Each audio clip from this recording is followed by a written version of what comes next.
Least upper bound हम देख रहे हैं, तो 1 और 3 में से लीस्ट अपर बाउंड क्या रहेगा, 3 रहेगा, तो ये आ गया 3। इसी तरीके से 3 और 1 में लीस्ट अपर बाउंड हम अगेन देखेंगे तो भी क्या वैल्यू आएगी, 3 आएगी। तो देख लीजिए फ्रेंड्स, ये इक्वल हो गई वैल्यू।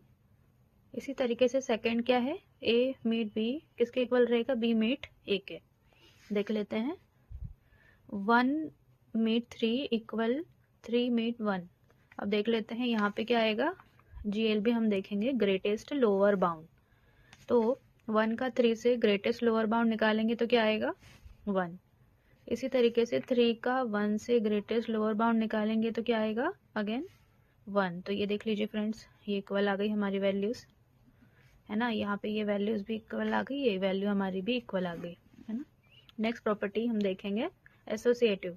एसोसिएटिव में क्या बोला गया है, ए ज्वाइन ब्रैकेट में B join C bracket close किसके बराबर रहेगा, A join B bracket close join C. तो यहाँ पे 3 वैल्यूज की बात की जा रही है, तो हम रैंडमली वैल्यू हम सपोज कर लेते हैं कि ए की वैल्यू 1 है, बी की 3 है और सी की 9 है। तो हम देख लेते हैं यहाँ पे, ये इस लैटिस के जो है हमारे पास डायग्राम, इसके तरीके से हमने वैल्यू सपोज की है ना फ्रेंड्स। तो फर्स्ट है, इसको हम देख लेते हैं, 1 ज्वाइन 3 ज्वाइन 9 किसके बराबर रहेगा, ब्रैकेट में 1 ज्वाइन 3 ब्रैकेट क्लोज ज्वाइन 9।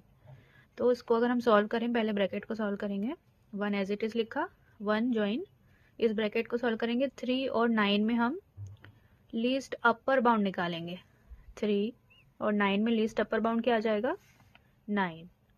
इसी तरीके से हम इस वाले ब्रैकेट को सॉल्व करेंगे, इसको एज इट इज लिख दिया, इस ब्रैकेट को 1 और 3 में लीस्ट अपर बाउंड निकालेंगे तो क्या आ जाएगा, 3। ये आ गया 3। अब नेक्स्ट स्टेप, 1 और 9 में से लीस्ट अपर बाउंड निकालेंगे तो आएगा 9। 3 और 9 में से लीस्ट अपर बाउंड निकालेंगे तो अगेन 9।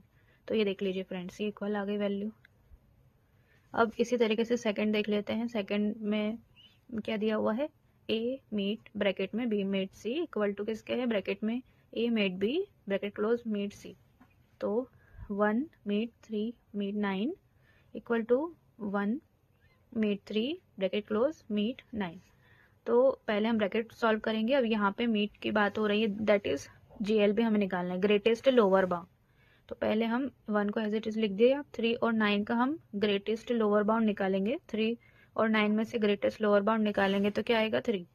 अब यहाँ पे इक्वल टू के इस साइड गए, यहाँ पे 1 और 3 में से ग्रेटेस्ट लोअर बाउंड निकालेंगे तो आएगा 1, एज इट इज लिख दिया। नेक्स्ट स्टेप, 1 और 3 में से ग्रेटेस्ट लोअर बाउंड निकालेंगे तो क्या आएगा, 1, और 1 और 9 में से ग्रेटेस्ट लोअर बाउंड निकालेंगे तो 1। ये देख लीजिए फ्रेंड्स, अगेन ये इक्वल वैल्यू आ गई। अब अगली हमारी प्रॉपर्टी देख लेते हैं, एब्जॉर्प्शन प्रॉपर्टी, जिसमें कि बोला गया है ए ज्वाइन ब्रैकेट में ए मीट बी किसके बराबर रहेगा, ए के। तो देख लेते हैं, ए की वैल्यू 3 ले ली हमने और बी की 9। तो 3 ज्वाइन ब्रैकेट के अंदर 3 मीट 9 इक्वल टू 3। अब पहले हम ब्रैकेट सॉल्व करेंगे, तो देखिए 3 एज इट इज लिख दिया। अब ये ब्रैकेट का मतलब हम इसमें ग्रेटेस्ट लोअर बाउंड निकालेंगे, तो 3 और 9 में ग्रेटेस्ट लोअर बाउंड क्या आ जाएगा, 3। ये आ गया, इक्वल टू 3 हमारा चल रहा है। अब 3 का 3 से हम लीस्ट अपर बाउंड निकालेंगे, 3 का 3 से तो क्या आ जाएगा, हमने फर्स्ट प्रॉपर्टी में ही देखा था, क्या आ जाएगा, 3। तो यहाँ पे 3 आ गया, ये एज इट इज है, ये देख लीजिए फ्रेंड्स, ये आ गया इक्वल वैल्यू। अब सेकेंड प्रॉपर्टी है ए मीट ब्रैकेट में ए ज्वाइन बी किसके बराबर होगा, ए के। तो हमने वैल्यू पुट आउट करी, 3 मीट ब्रैकेट में 3 ज्वाइन 9 किसके बराबर रहेगा, 3 के। तो हम ब्रैकेट सॉल्व करेंगे पहले, तो 3 को एज इट इज लिखा, 3 और 9 में से हमारी ये 3 और 9 में से हम लीस्ट अपर बाउंड निकालेंगे तो क्या आ जाएगा फ्रेंड्स, 9। ठीक है, ये 3 एज इट इज चल रहा है इक्वल टू में। अब 3 और 9 में ग्रेटेस्ट लोअर बाउंड हमें निकालना है, 3 और 9 में ग्रेटेस्ट लोअर बाउंड निकालना है तो क्या वैल्यू आ जाएगी, 3। ये आ गया, ये एज इट इज 3 आ गया। तो ये अगेन देख लीजिए फ्रेंड्स, इक्वल वैल्यूज आ गई। तो हम देख सकते हैं फ्रेंड्स कि यहाँ पे 4 प्रॉपर्टीज बताई गई हैं। तो लैटिस की 4 प्रॉपर्टीज कुछ इस तरीके से हैं। अगर आपको हमारे इस टॉपिक में सारे डाउट्स क्लियर हो गए हों, और आई होप आपको सारे डाउट्स क्लियर हो गए हों, सारी पॉइंट समझ में आ गए हो, आपको वीडियो अच्छी लगी हो, तो आप हमारे इस वीडियो को लाइक, शेयर, कमेंट और चैनल को सब्सक्राइब कर सकते हैं।